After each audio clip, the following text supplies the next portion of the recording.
Hey there everyone, in this video I'm going to show you how to change color of your specific t-shirt or even any object color in Canva.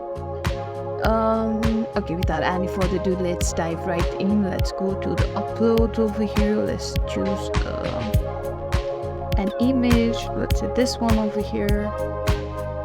Let's say I want to change color of this. Okay, so let's go to this edit option and it will lead you to this option over here. So unfortunately this feature is only, you can only do that in Pro version, but don't worry, I will show you how it is done so that if you have Pro version you can do it. You simply have to go to this magic edit option over here, this one, yes.